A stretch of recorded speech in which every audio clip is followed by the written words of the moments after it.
بسم اللہ الرحمن الرحیم. السلام علیکم ناظرین, آپ دیکھ رہے ہیں نیوز پاکستان نیٹ ورک کا پروگرام A to Z. میں ہوں آپ کا میزبان سالک مجید. بات کریں گے عاجز جمالی صاحب سے اور شہزاد چغتائی صاحب سے. دونوں سینئر صحافی اور تجزیہ نگار ہمارے ساتھ موجود ہیں. مشکور ہیں عاجز جمالی صاحب آپ نے ٹائم نکالا ہمارے پروگرام کے لیے, اور شہزاد چغتائی صاحب آپ نے بھی.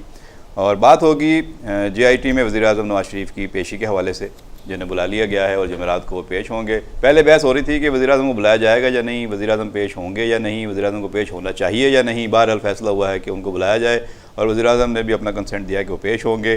اور مسلم لیگ نون کا یہ کہنا ہے کہ شروع دن سے وزیر اعظم کہتے تھے کہ بھائی تحقیقات کرا لیں, اور ان کے کہنے پہ ساری تحقیقات شروع ہوئی تھی, اور وہ چاہتے ہیں کہ دودھ کا دودھ اور پانی کا پانی ہو, اس لیے وہ تو ضرور پیش ہوں گے. اور اپوزیشن کا یہ کہنا ہے کہ وزیر اعظم پیش ہو کر کوئی احسان نہیں کر رہے, ملزم کی حیثیت سے پیش ہو رہے ہیں, اور وہاں پہ کوئی وزیر اعظم کا پروٹوکول اور سیکیورٹی انہیں نہیں فراہم ہونا چاہیے. وہاں پہ بطور نواز شریف ایک انڈیویجول کے طور پہ وہاں پیش ہونا چاہیے. حکومت اور حکومتی جماعت کے لوگ کہہ رہے ہیں کہ جی اب یہ بڑا ایسا دور آ گیا ہے کہ جس میں اسلامی دور میں ایسے حکمران گزرے جو خود کو احتساب کے لیے پیش کرتے تھے اور قاضی کے سامنے پیش ہوتے تھے, تو یہ ایک نئی روایت قائم ہونے جا رہی ہے.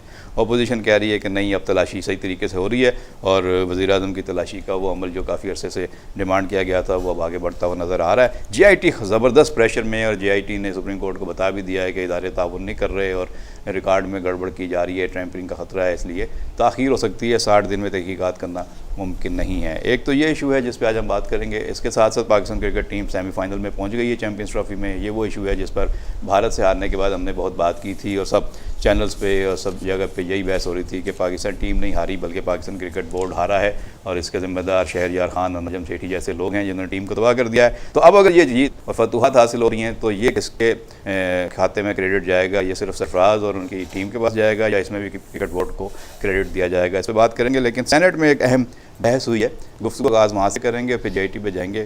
آغاز گفتگو کا اس موضوع پہ ہوگا کہ سینٹ کہا گیا ہے کہ صرف AQ خان ذمہ دار نہیں تھے پاکستان سے جو نیوکلیئر سپلائی چوری کی گئی یا اسمگل کی گئی, تو پھر ایک آدمی کو کیوں اس پورے معاملے کا ذمہ دار قرار دے کر ہیرو سے زیرو کیا گیا؟ وہ پورا گینگ سامنے آنا چاہیے جس نے پاکستان سے 3 ملکوں کو سینٹریفیوجز جو ہیں وہ اسمگل کیے, ان میں ایران, اس میں نارتھ کوریا اور اس میں لیبیا کے نام لیے گئے. تو وہ باقی لوگ کہاں ہیں؟ اگر ان لوگوں کو بے نقاب نہیں کرنا تو پھر صرف ایک پاکستان کے ایٹمی سائنسدان کو جو پاکستان کا ہیرو ہے اس کو زیرو کیوں کیا گیا ہے, اور اس آدمی کو مشرف دور میں ہیرو سے زیرو کر کے معافی منگوائی گئی؟ آپ کیا سمجھتے ہیں, یہ معاملہ ٹھیک ہے, ہونا چاہیے انکوائری؟ تھوڑا تاریخ میں پیچھے جانا پڑے گا. جب ڈاکٹر عبدالقدیر خان کی بات کریں گے, ڈاکٹر عبدالقدیر خان کو پاکستان لائے گئے تھے ذوالفقار علی بھٹو کے دور میں, اور تاریخ بتاتی ہے کہ ڈاکٹر عبدالقدیر خان کی خواہش تھی کہ وہ پاکستان جائیں اور پاکستان کو ایک ایسا ملک بنائیں جیسے وہ دنیا کے دیگر طاقتور ملکوں سے مقابلہ کر سکے. ظاہر ہے کہ اس دور میں ایٹمی طاقت ہی سب سے بڑی طاقت ہوا کرتی تھی. تو قدیر خان آئے پاکستان, اور انہوں نے بہرحال وہ وقت آیا جب پاکستان ایک ایٹمی قوت بنا, جب پاکستان نے دھماکے کیے. لیکن میرا ہمیشہ یہ رہا ہے خیال کہ ڈاکٹر عبدالقدیر خان کو نشانہ بنایا گیا. جب ڈاکٹر عبدالقدیر خان کو پرویز مشرف کے دور میں بند کر دیا گیا تھا, جب ڈاکٹر قدیر خان کو ایک حد تک ہاؤس اریسٹ کیا گیا تھا, جب ڈاکٹر قدیر خان کو GHQ میں بلا کے اس کی توہین کی گئی تھی, جب ڈاکٹر عبدالقدیر خان کو کئی عرصے تک منظر پہ ہی نہیں تھا, معلوم ہی نہیں تھا کہ ڈاکٹر عبدالقدیر خان, جس کو آپ نے کہا کہ جو ہیرو تھے ہمارے ایٹمی دھماکے کے بعد, جب پرویز مشرف کی حکومت ختم ہوئی تو ہمیں ڈاکٹر عبدالقدیر خان تھوڑا بہت نظر آنے لگے, ہمیں پتہ چلا کہ یہ ہمارے ہیرو ہیں. اس کے بعد ابھی تک بھی میں سمجھ رہا ہوں کہ اس کے ساتھ بڑا ایک المناک وقت گزرا ہے, اور ڈاکٹر عبدالقدیر خان جیسے شخص ابھی بھی اس المیے سے نکل نہیں سکے ہیں. آج تک بھی میرا خیال ہے کہ ذہنی طور پہ وہ ابھی بھی اس میں پھنسے ہوئے فیل ہوتے ہیں. نہ ان کی آپ کو جب وہ بات کرتے ہیں تو آپ کو بات کرتے ہوئے وہ ڈاکٹر قدیر خان نہیں لگتے جب ایٹمی دھماکہ کرنے سے پہلے تھے. وہ جب وہ لکھتے ہیں, کالم بھی ہم ان کے پڑھتے ہیں, تو اس میں بھی وہ آپ کو وہ طاقت نظر نہیں آ رہی, وہ ول نظر نہیں آ رہا جو ایک میں سمجھتا ہوں کہ ڈاکٹر قدیر خان جیسے شخص میں جو ہوا کرتی تھی یا جو ہونا چاہیے وہ نظر نہیں آ رہا. تو اس کے ذمہ دار کون ہے؟ سب سے پہلے اہم بات تو یہ ہے کہ جو آپ نے کہا کہ ہیرو سے زیرو بنانا, بات صرف یہ نہیں ہے یہ کہہ دینا کہ ہیرو سے زیرو بن گئے. میرا خیال ہے ڈاکٹر عبدالقدیر خان کو زیرو کوئی نہیں بنا سکتا. عوامی سطح پہ اگر بات کی جائے، عوام کے وہ آج بھی ہیرو ہیں اور عوام کے دلوں میں جائے، دھڑکتے ہیں تو ان میں کے تو نام۔ آج بھی اس کو ہیرو سمجھتا ہوں، کیونکہ وہ تو جو انہوں نے کارکردگی دکھانی تھی وہ دکھا دی، انہوں نے جو کارنامہ، وہ حکومت تو نہیں تھا، وہ حکمران تو نہیں تھے، وہ وزیر اعظم تو نہیں تھے کہ 5 سال یا 4 سال حکومت کر کے چلے جاتے۔ لیکن ہم دیکھتے ہیں کہ پڑوسی ملک میں انڈیا، جس کی وجہ سے ہم نے ایٹمی دھماکہ کرنے کے لیے راستہ چنا تھا، انہوں نے اپنے ایٹمی سائنسدان کو اپنے ملک کا صدر بنایا، اور ہم نے اپنے ملک میں سائنسدان کو جو ہے وہ ہیرو کا درجہ دینے کے بجائے اس کو قوم کے سامنے معافی منگوائی۔ ہمارے ہاں ڈاکٹر قدیر خان سیاست کا شکار ہوئے، سیاسی نشانے کا شکار ہوئے، اس کو ایک سیاسی ہدف بنا کے اپنے آپ کو ہمارے حکمرانوں نے دنیا کے سامنے ایسے پیش کیا کہ ہاں جی اس کی کوئی حیثیت نہیں ہے، ہم اس کو ختم کر سکتے ہیں۔ لیکن میری نظر میں ڈاکٹر قدیر خان آج بھی ہمارے ہیرو ہیں۔ ڈاکٹر قدیر خان پاکستان کے، جیسے لوگ کہتے ہیں نا ذوالفقار علی بھٹو ختم ہو گیا، میں سمجھتا ہوں ذوالفقار علی بھٹو بھی ہیرو ہے ہمارے، اس کو ختم نہیں کیا جا سکتا، چاہے صدیاں گزر جائیں، انہوں نے جو کارنامہ سر انجام دیا اس کو تو آپ نیوکلیئر پروگرام کی بنیاد بھٹو صاحب نے رکھی اور قدیر خان ان کے ساتھ تھے، اور اس کے بعد جن لوگوں نے اس پہ کام کیا اور بالآخر پاکستان کو ایٹمی طاقت بنایا، ان سب کا پاکستان کے لیے ایک ہیرو کا کردار ہے جس کو کسی بھی صورت ختم نہیں کیا جا سکتا۔ ایک جملے میں جو آپ نے کہا کہ آج جو سینیٹ میں بحث ہوئی ہے، میں بالکل ٹھیک کہہ رہے ہیں کہ یہ اگر کوئی چوری ہوئی ہے، ری انکوائری کا مطالبہ کیا سینیٹرز نے۔ ڈاکٹر قدیر خان تو گنہگار نہیں ہوگا، اس میں بہت ساری طاقتور شخصیات اور بھی ہوں گی، اس میں بہت سارے طاقتور ادارے اور بھی ہوں گے، اس میں دیگر ممالک کا بھی نام لیا جا رہا ہے، تو اس کی انٹرنیشنل سطح پہ ایک انکوائری ہونی چاہیے، بات پتہ چل جائے گی۔ جی شہزاد صاحب، آپ سے بھی میں یہ سوال رکھنا چاہوں گا، آپ کا پوائنٹ آف ویو آنا چاہیے کہ کیا آپ یہ جو سینیٹرز فرحت اللہ خان بابر نے اور حمداللہ نے وہاں پہ مطالبہ کیا ہے کہ جی ری انکوائری کی جائے، بتایا جائے قوم کو کہ کون ذمہ دار تھے، صرف ایک آدمی کو کیوں گناہگار بنا دیا گیا ہے، ڈاکٹر قدیر خان ہمارے ہیرو ہیں، ان کے اوپر سارا ملبہ ڈال دیا گیا ہے، باقی وہ کون لوگ تھے جو اس پوری ریکٹ میں ملوث تھے؟ انہوں نے کہا کہ پورا گینگ تھا جنہوں نے یہاں سے سینٹریفیوجز جو ہیں وہ دوسرے ملکوں کو دیے ہیں، تو اس پورے گینگ کو جو ہے وہ سامنے لایا جائے اور ان کے خلاف کیا کارروائی کی گئی یہ بتایا جائے۔ دیکھیں عاجز صاحب نے بہت اچھی بات کی، انہوں نے کہا کہ جو ہیرو ہے جس نے ایٹم بم بنایا ہے اس کو سب جانتے ہیں اور اس کو کوئی زیرو نہیں بنا سکتا۔ سینٹریفیوجز کی آپ نے بات کی، میں آپ سے یہ عرض کروں کہ سینٹریفیوج جو ہے کوئی ایسی کیا کہتے ہیں کوئی چھوٹی چیز نہیں ہے، کوئی ایون یہ کہ کوئی ٹیبل نہیں ہے، کوئی کیمرہ نہیں ہے، کوئی بریف کیس نہیں ہے۔ سینٹریفیوجز تو کوئی 10 فٹ تو بلند ہوتا ہے اور کئی فٹ جو ہے چوڑا ہوتا ہے، اور وہ بحری جہاز کے علاوہ وہ اس کی ٹرانسپورٹ طیارے میں تو اس کی ٹرانسپورٹیشن ہو سکتی ہے، C-130 وغیرہ میں بڑے ہیوج جو جمبو جیٹ ہوتے ہیں، یا پھر بحری جہاز میں اس کی جو ہے ٹرانسپورٹیشن ہوتی ہے۔ تو یہ کہ سینٹریفیوجز کے بارے میں یہ اطلاعات آتی رہیں کہ سینٹریفیوجز جو ہے ایران میں گئے اور وہاں ایران کو 3000 سینٹریفیوجز پورے کرنے تھے، اس کے بعد ان کا نیوکلیئر پروگرام جو ہے وہ کمپلیٹ ہو جاتا۔ تو کہنے کا مقصد یہ کہ اچھا پھر میں یہ عرض کروں گا کہ یہ ڈاکٹر قدیر خان کے ساتھ کوئی ایک حکومت نے زیادتی نہیں کی، اور یہ ایک تسلسل ہے زیادتیوں کا جس کا آغاز نواز شریف دور میں ہوا، اور 28 مئی 1998 کو پاکستان نے الحمدللہ 5 ایٹمی دھماکے کیے تھے، جس سے پوری قوم کا سر فخر بلند ہو گیا تھا، پورے عالم اسلام کا سر فخر سے بلند ہو گیا تھا، اور آج پاکستان دنیا کی 7 ایٹمی طاقتوں اور جوہری قوتوں میں شامل ہے۔ اور ابھی جو سعودی عرب میں جو سربراہی کانفرنس ہوئی تھی اس میں 55 سے 57 ممالک شریک تھے، جس میں ایٹمی قوت صرف 2 تھیں، ایک امریکہ تھا اور دوسری پاکستان تھی۔ پاکستان کے وزیر اعظم کے ساتھ وہاں زیادتی کی گئی، ان کو خطاب کا موقع نہیں دیا، وہ الگ بحث ہے۔ لیکن میں آپ سے بتاؤں گا کہ یہ قدیر خان کے ساتھ زیادتی کا آغاز مسلم لیگ نون کے دور میں اس وقت ہوا تھا جب وہ پاکستان نے چاغی میں ایٹمی دھماکے کیے تھے، 5 ایٹمی دھماکے کیے تھے، اور ان دھماکوں کا کریڈٹ جو ہے وہ سمر مبارک مند اور دوسرے سائنسدانوں کو دیا گیا تھا۔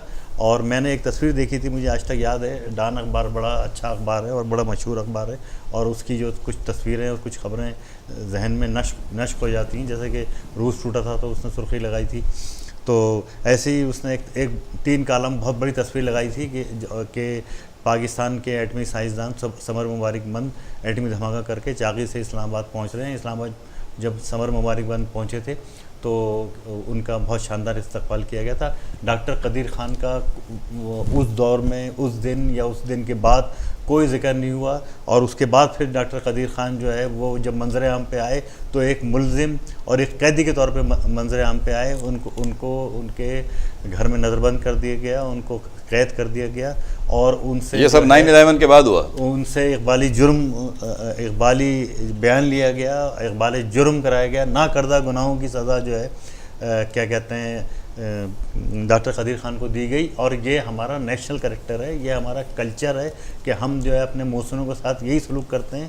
ہم ایک مردہ پرست قوم ہے. جب اب ہمارے جمالی صاحب نے, میں ان کو خوش آمدید کہوں گا کہ یہ ہمارے پروگرام میں پہلی بار آئے, انہوں نے بہت اچھی بات کی کہ بھٹو بہت بڑا آدمی تھا. بھٹو کو اور پھر یہ کہ سب سے بڑی بات یہ ہے کہ پاکستان کبھی ایٹمی دھماکے کا تصور ہی نہیں کر سکتا تھا, اور ایٹم بم بنانا کوئی بچوں کھیل کیا بڑی بڑی طاقتوں کا کھیل نہیں تھا. تو یہ بھٹو کا عزم تھا, اور بھٹو کا کریڈٹ ہے کہ بھٹو نے اس کی داغ بیل رکھی, اور ہم نے گھاس کھا کے, یعنی کہ فزیکلی انہوں نے کہا تھا 1000 سال تک گھاس کھائیں گے, ایٹم بم بنائیں گے. یہ ویژن تھا اور یہ ویژن لیڈرشپ بھی کر سکتی ہے. وہ ویژن انہوں نے دیا تھا, بھٹو صاحب نے دیا تھا, اور ہم نے گھاس کھا کے ایٹم بم بنایا. تو کہنے کا مقصد, لیکن وہ بنیادی سوال وہیں پہ ہے کہ کیا ری انکوائری ہونی چاہیے یا نہیں. آپ اس پہ تو بتائیں کہ ری انکوائری کے لیے کہا جا رہا ہے. بہت بڑا پنڈورا باکس کھل جائے گا, وہ انکوائری نہیں ہوتی. تو کھولنے چاہیے پنڈورا باکس, کیوں نہیں کھولنے چاہیے؟ اگر آپ انصاف کے کٹہرے میں لوگوں کو لانا چاہتے ہیں تو پنڈورا باکس کھولنے سے کیوں ڈرتے ہیں؟ حمود الرحمان کمیشن کی تحقیقات کرائی, اس کی رپورٹ کہاں گئی اور کیا ایکشن ہوا؟ تو یہ ساری رپورٹیں آنی چاہیے. جب بات ہو رہی ہے کہ یہ رپورٹیں لانی چاہیے سامنے, تو پھر ساری رپورٹیں آنی چاہیے. نیشنل راز ہوتے ہیں, اور یہ اس میں تو کیا کہتے ہیں بہت ہی, مجھے یاد ہے کہ اسلم بیگ صاحب نے یہ بات زبانی کہیں بتائی تھی, میں بھی وہاں موجود تھا, یا یہ بات انہوں نے کہیں لکھی تھی. اس میں ذرا گڈ مٹ کر رہا ہوں. اسلم بیگ صاحب نے کہا تھا کہ جب انڈیا نے حملہ کرنے کی ٹھانی اور پاکستان کے بارڈرز پہ میسنگ کر دی, تو پاکستان بہت پریشان ہو گیا تھا. اور پاکستان کے پاس اس جو انڈیا نے میسنگ کی تھی ہمارے بارڈرز پہ, اور بڑا یعنی کئی سو مائلز لمبا ہمارا بارڈر ہے, تو وہاں پہ فوج ڈپلائی کرنے کے لیے پاکستان اس پوزیشن میں نہیں تھا کہ وہاں فوج ڈپلائی کرتا, اور اس کو پھر یہ کہ اس میں بہت ہیوج کیا کہتے ہیں اماؤنٹ درکار ہوتا ہے, بڑے پیسے درکار ہوتے ہیں. پاکستان کو اتنے پیسے نہیں تھے, تو غالباً وہ اس وقت جو ہے کوئی ایٹمی جو ہمارے ایٹمی جو راز تھے وہ فروخت کرنے کا فیصلہ کیا گیا, اور اس رقم سے جو ہے ہم نے پھر انڈین بارڈرز پہ اپنی فوج جو ہے وہ اس کی میسنگ کی, اور اتنی ہولناک اور اتنی خوفناک میسنگ کی کہ دشمن ڈر گیا, اور اس نے پھر ریٹریٹ ہوا, اور اس نے اپنی فوج ہٹائی. لیکن یہ اتنے بڑے فیصلے اگر ملکوں کی تقدیر کے لیے اٹھائے جاتے ہیں تو اس کا پھر ملبہ صرف ایک شخص پہ ڈال دینا, یہ بھی تو زیادتی ہے. یہ بھی تو پتہ چلنا چاہیے کہ وہ آدمی ہیرو ہے جس کو آپ نے ملزم کے طور پر پیش کیا, قوم کے سامنے معافی مانگی. آپ کو تو اپنے مائی باپ سے, اور وہ جو اب آپ کا جو آقا ہے اور آپ کا جو وائس رائے ہے, آپ کو تو اس سے جان چھڑانی ہے. تو آپ کو کوئی نہ کوئی ایک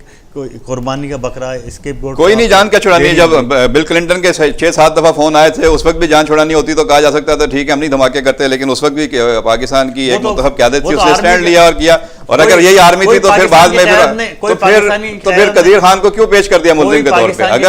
اگر اس وقت سیویلین قیادت ہوتی تو شاید قدیر خان ملزم نہ بنتا اور ملزم کے طور پہ پیش نہ کیا جاتا. فوج کے دباؤ پہ اس میں عاجز جمالی صاحب سے پوچھ لیتا ہوں کہ شہزاد صاحب نے ایک اچھی بات کہی کہ جب پاورفل قوتیں ملوث ہوتی ہیں, حمود الرحمان کمیشن کا انہوں نے ذکر کیا, بڑے عرصے تک مطالبہ ہوتا رہا حمود الرحمان کمیشن رپورٹ کو جاری کیا جائے, رپورٹ کو جاری کیا جائے. رپورٹ کی یعنی آپ دیکھیں 70 سے لے کے یہ 71 سے لے کے پرویز مشرف کی دور تک یہ بات ہوتی رہی. چلیں پرویز مشرف دور میں حمود الرحمان کمیشن رپورٹ جاری کر دی, لیکن ہوا کیا؟ سزا تو کسی کو بھی نہیں ہوئی. وہ بھی اس وقت جاری کی جب پہلے انڈیا نے جاری کر دی. ہم یہ کہہ رہے ہیں کہ میں ابھی بھی اگر آپ یہ رپورٹ جاری بھی کر دیں, بنا بھی لیں, کمیشن بھی کر لیں, ہوگا کچھ نہیں. کیونکہ اس میں صرف کیونکہ ڈاکٹر قدیر خان تو کمزور تھا, اس کو گلے سے پکڑ کے بٹھا دیا, قید کر دیا. ایک شخص تھا, ایک سیویلین تھا, اس کو پکڑنا بہت آسان ہوتا ہے, یا ایک پالیٹیشین کو بھی پکڑنا, سیاستدان کو بھی بہت آسان. بالکل, آپ جس موضوع پہ آ گئے ہیں اسی میں بات کرنا چاہوں گا کہ پاکستان کے وزیر اعظم کو JIT میں بلا لیا گیا ہے, اور حسین نواز اس سے پہلے پیش ہوئے, اور انہوں نے باہر میڈیا سے آ کے بات کی کہ جی ہم تو پیش ہو رہے ہیں, اور ہم آج سے نہیں, یہ حسین شہید شور وردی کے زمانے سے ہمارے ساتھ جو ہوتا آ رہا ہے. سیویلینس کو ہمیشہ احتساب کے لیے پیش کیا جاتا ہے, اور جو طاقتور لوگ ہوتے ہیں جو غیر سیویلین ہیں ان کا کبھی احتساب نہیں ہوا, ان کو کبھی JIT کے سامنے پیش نہیں کیا گیا. ان کے مقدمے چلتے ہیں تو وہ علاج کے بہانے بھاگ جاتے ہیں, اور باہر جا کے ڈانس کرتے ہوئے ان کی تصویریں جاری ہوتی ہیں. یہ بتائیں کہ یہ پاکستان کے سیاستدانوں کا وتیرہ رہ گیا ہے, یا صرف انہی کی بتائے گی, وہی آگے پیش ہوں گے JIT کے سامنے, ایک نسل کا نہیں 3 نسلوں کا حساب دیں گے؟ دیکھیں اس میں JIT پہ تو ہم بات اس لیے نہیں کر سکتے, JIT کے کردار پہ, کیونکہ سپریم کورٹ آف پاکستان سے کنیکٹڈ یہ JIT ہے. مجھے ذرا پھر سے ہسٹری میں جانا پڑ رہا ہے. 97 کا وہ زمانہ یاد آ رہا ہے جب جسٹس سجاد علی شاہ ججز کیس چلا رہے تھے اور ایسے ہی وزیر اعظم کو طلب کیا گیا تھا اور نواز شریف صاحب بھی وزیر اعظم تھے اور نواز شریف صاحب سپریم کورٹ کے سامنے پیش ہوئے تھے.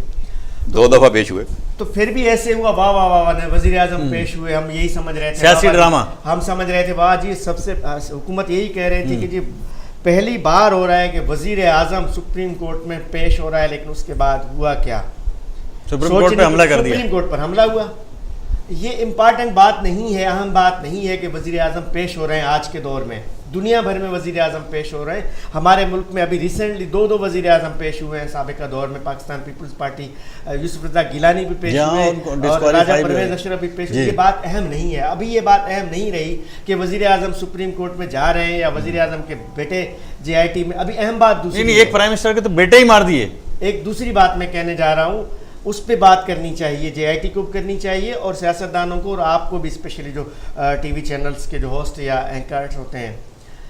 JIT کے سامنے وزیر اعظم کا پیش ہونا اہم ہے یا JIT میں وزیر اعظم سے فیصلہ لینا اہم ہے؟ وزیر اعظم, اگر وزیر اعظم یا وزیر اعظم کا خاندان گلٹی ہوتا ہے تو اس کو سزا ملنا اہم ہے یا JIT کے سامنے صرف پیش ہونا اہم ہے؟ دوسری بات میں کہوں کہ وزیر اعظم کا بیٹا پیش ہوا, کیا ہوا؟ کیا قیامت آ گئی بھائی؟ اس کو اس کیس میں بلایا گیا ہے, کرپشن کیس میں پیش ہوا ہے. شرمناک بات ہے. پہ نہیں بلایا گیا ہے کہ جناب حسن نواز ولد نواز شریف صاحب وزیر اعظم پاکستان. بالکل, دونوں آپ کی اہم باتیں آگے. جی عاجز جمالی صاحب, آپ نے کہا کہ اہم بات یہ نہیں ہے کہ وہاں پہ کون پیش ہو رہا ہے اور وہ پیش ہونے سے کیا حاصل ہو رہا ہے. بات یہ ہے کہ کیا جو نتیجہ آنا چاہیے, اگر گلٹی ثابت ہوتے ہیں تو اس بندے کو سزا ملتی ہے یا نہیں ملتی, وہ اہم ہے. اس کی طرف پیش قدمی ہونی چاہیے. یہ JIT بنی کیوں تھی؟ JIT بنی اس لیے تھی, سپریم کورٹ نے کہا تھا کہ اس کی آپ جو کرمنل چیزیں ہیں اس کی پروسیکیوشن کی چیزیں آگے بڑھائیں, پتہ کر کے بتائیں کہ جی کیا کیا چیزیں مسنگ ہیں, کیا کیا چیزیں نہیں آئی ہیں, تاکہ وہ سامنے آئے تو مزید سپریم کورٹ اس پہ فیصلہ کر سکے. میں بھی یہی کہہ رہا تھا کہ یہ JIT بنی پاناما کیس کے تسلسل میں ہے. پاناما کیس کی انکوائری ہو رہی ہے. پاناما کیس میں یہ بات آ چکی ہے, وزیر اعظم نہیں حکمران جماعت کے کئی لوگ مان چکے ہیں, آف شور کمپنیوں کی بات ہو چکی ہے. اب یہ ثابت کرنا ہے نا کہ آف شور کمپنیاں ہیں یا نہیں ہیں. اگر یہ ثابت ہو رہا ہے آف شور کمپنیاں ہیں تو پھر ہم یہ سوال کریں گے کہ سزا کس کو ہوئی؟ جس طرح یوسف رضا گیلانی کو خط نہ لکھنے پہ سزا ہو چکی ہے نا. جرم کیا تھا کہ خط نہیں لکھا. سپریم کورٹ کے کہنے کے اوپر خط نہیں لکھا, حکم عدولی پہ توہین عدالت ہوئی, توہین عدالت پہ فارغ ہوئے. اگر یہ بات پروو ہو جاتی ہے کہ ثابت ہو جاتی ہے کہ وزیر اعظم صاحب کی یا وزیر اعظم صاحب کے خاندان کی آف شور کمپنیاں ہیں تو پھر آف شور کمپنیاں تو ثابت ہو چکی ہیں, اس پہ کوئی ڈینائل نہیں ہے. آف شور کمپنیوں کے اوپر پیسہ پاکستان سے گیا تھا کہ منی, میں اسی پہ آ رہا ہوں کہ آف شور کمپنی تو ثابت ہوئی ہے, منی لانڈرنگ ثابت ہونی ہے یا نہیں ہونی, یہ چیک کرنا. ثابت یہ ہونی ہے کہ آف شور کمپنی کے پیچھے وزیر اعظم اور اس کے خاندان کا پیسہ جو ہے وہ کہاں سے آیا ہے, ابھی وہی تو چل رہا ہے. منی ٹریل آنی ہے. تو پیسہ تو بھائی جس زمانے کی وہ تو قطری شہزادے نے دیا نا, اس زمانے میں تو بچوں کے پاس اتنا پیسہ نہیں ہوتا آف شور کمپنیاں بنائیں اور اتنا بڑا فلیٹس کی بات بھی ہو رہی ہے, بہت سارے ملکیت کی بات ہو رہی ہے, جائیدادوں کی. اس میں تو وہ باپ تو لے ہی نہیں رہا اپنے اوپر ذمہ داری, باپ تو کہہ رہا پیسہ دادے کا تھا, لیکن میں دادا نے دے دیا پوتوں کو. میں یہ سوال آج JIT کے حوالے سے ڈال رہا ہوں آپ کے پروگرام کے توسط سے کہ پاکستان کا عوام, پاکستان کے لوگ, پاکستان پورا اب یہ دیکھنا چاہتا ہے کم از کم ایک بار سپریم کورٹ کی جانب نظریں ہیں لوگوں کی کہ سزائیں ملنے چاہیے. اگر کرپشن ہوئی ہے, اگر کرپشن ثابت ہوتی ہے, یہ نہیں دیکھنا چاہیے کہ کوئی وزیر اعظم ہے, یہ نہیں دیکھنا چاہیے کہ کوئی وزیر اعظم کی اولاد ہے, یہ نہیں دیکھنا چاہیے کہ کس نے پیسہ کہاں سے لے. لیکن اگر یہ ثابت ہوتا ہے کہ کرپشن کے پیسوں کے ذریعے اور غیر قانونی طریقوں سے حاصل کردہ پیسوں کے ذریعے یہ آف شور کمپنیاں بھی بنی ہیں, یہ ملکیتیں بھی حاصل کی گئی ہیں, یہ دنیا بھر میں جائیدادیں بھی بنائی گئی ہیں, تو پھر یہ ثابت ہونا چاہیے ایک بار. اگر میں کہتا ہوں جس طرح ہم کہتے ہیں نا کہ پاکستان میں جمہوریت کا تسلسل چل پڑا ہے 5 سال اس حکومت کو. جمالی صاحب آپ بات صحیح کر رہے ہیں, لیکن JIT جس نے آگے رپورٹ دینی ہے سپریم کورٹ کو, وہ JIT اس آدمی کو گواہی کے لیے طلب کر رہی ہے, رحمان ملک کو ریکارڈ سمیت, جو خود پاناما کیس میں جس کا نام ہے ملزم کے طور پر بے نظیر بھٹو کے ساتھ اس کا نام آیا ہوا ہے پاناما میں. وہ آدمی بلایا جا رہا ہے کہ جی آپ آئیے, بتائیے آپ نے کیا تحقیقات کی تھی, آپ کے پاس کیا ریکارڈ ہے. ایسے آدمی کی کیا کریڈیبلٹی رہ جائے گی جے آئی ٹی کے سامنے؟ نہیں کہہ سکتے نا، جے آئی ٹی کو یہ حق تو حاصل ہے نا کہ وہ کسی کو بھی بلا سکتے. دیکھیے جے آئی ٹی کنٹروورشل ہو جائے گی اگر اس طرح کے لوگوں کو بلائے گی جن کی کریڈیبلٹی نہیں ہے. جے آئی ٹی کے سامنے ایسی کوئی جے آئی ٹی بھی تو دیکھیں، جے آئی ٹی جو بنائی گئی ہے وہ افسران پہ بنائی گئی ہے، وہ انسان ہے اور ان کی کریڈیبلٹی ہے، ان کا ریکارڈ ہے. اگر وہ غلط چیزیں کریں گے تو ان کے اوپر سوال اٹھے گا، اور سوال اٹھائے جا رہے ہیں. اگر جے آئی ٹی کے سامنے کل یہ بات آتی ہے کہ سالک صاحب نے فلاں جگہ پہ حسین نواز کو فلاں بات کہی ہے، تو جے آئی ٹی یہ سوال تو اٹھا سکتی ہے نا کہ سالک کو یا عاجز کے متعلق کوئی بات ہے یا شہزاد صاحب کے متعلق کوئی بات ہے تو اس کو جے آئی ٹی میں ضرور بلانا. تو جے آئی ٹی میں بلایا جانے والا بندہ بھی بات کر سکتا ہے کہ جی میرے بارے میں یہ بتایا گیا اور یہ جو لوگ ہیں ان کے بارے میں یہ تحفظات ہیں. یا کوئی بھی ہو، اگر بے نظیر بھٹو تو ظاہر ہے کہ اب نہیں ہے، ان کی بات نہیں کر سکتے، لیکن کسی کا بھی اگر جو فیکٹس ہیں وہ تو چینج نہیں ہوتے، چاہے کوئی آدمی دنیا میں رہے نہ رہے، لیکن جو فیکٹس ہوتے ہیں وہ تو رہتے ہیں. بالکل میرا خیال ہے کہ بلانا چاہیے، کیونکہ آج اگر بھٹو صاحب دنیا میں نہیں ہے، ان کا نام لیا جا سکتا ہے تو بے نظیر بھٹو کا بھی نام لیا جائے گا.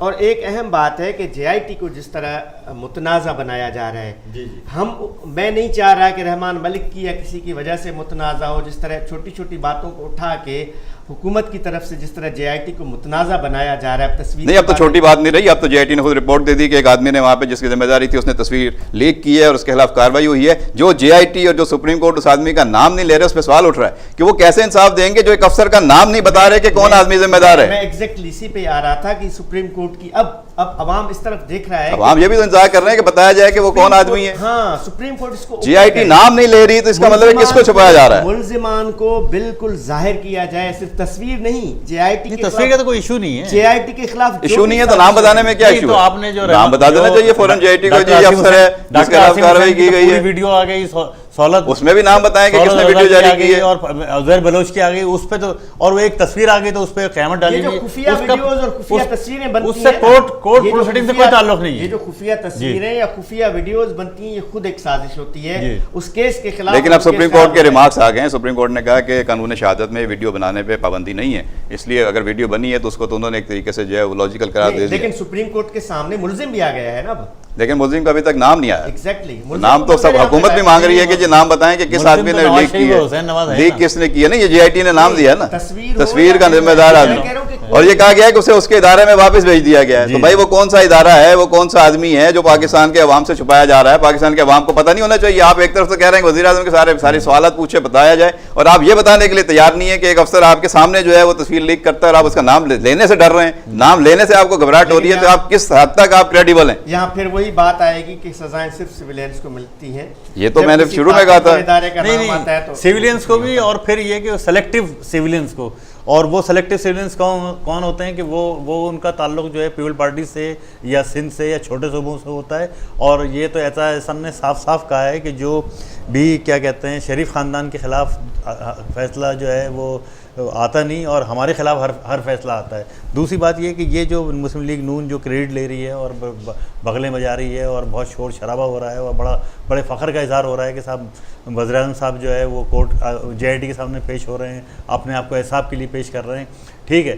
لیکن یہ کہ یہ کوئی سیاسی کیس نہیں ہے، یہ کوئی ایسا کوئی معاملہ نہیں ہے کوئی چھوٹا موٹا، یہ تو کرپشن کا کیس ہے، یہ تو چوری کا کیس ہے. تو اس میں اگر وزیر اعظم صاحب پیش ہو رہے ہیں تو ان کے لیے یہ کوئی اچھا نیک شگون نہیں ہے. دوسری بات یہ ہے کہ اس ملک میں جو ہے ایک پرائم منسٹر کے تو بیٹوں کو تو آپ نے جان سے ہی مار دیا، پورے خاندان کو ختم کر دیا گیا. اور ایک خاندان کا ایک آدمی اگر کسی کورٹ میں ہی پیش ہو رہا ہے تو اس پہ صاحب جو ہے کیا کہتے ہیں تالیاں بجائی جا رہی ہیں اور بھنگڑے ڈالے جا رہے ہیں. یہ تو آپ نے بڑی زبردست بات کر دی. یہاں پہ دیکھیں دو اہم نام ہیں جنہوں نے اس حکومت کے خلاف دھرنے دیے، طاہر القادری صاحب اور عمران خان. دونوں کے خلاف عدالتوں سے جو ہے وارنٹ جاری ہو چکے ہیں. بار بار کہا گیا ہے ان کو پکڑ کر عدالت میں پیش کیا جائے. کوئی ادارہ ان کو گرفتار کرنے کی ہمت نہیں کر سکتا اور کوئی ان کو وہاں پہ پیش کرنے کی ضرورت نہیں کر رہا. نہ وہ اتنے اصولی آدمی ہیں کہ خود عدالت کے سامنے جا کے سرنڈر کر دیں. جن لوگوں کے کہنے پہ یہاں پہ جو ہے حکومتیں گرانے کے لیے لوگ نکلے تھے، کفن باندھے تھے اور قبریں کھودی تھی جا کے، اور کہا تھا کہ صبح طلوع ہونے والی ہے، آجو پاکستان میں ایک نئی صبح طلوع ہونے والی ہے. تو آپ نے کہا کہ ایک طرف وزیر اعظم پیش ہو رہا ہے، کوئی بڑی بات نہیں ہے. دوسری طرف ایسے اپوزیشن کے لیڈر بھی ہیں،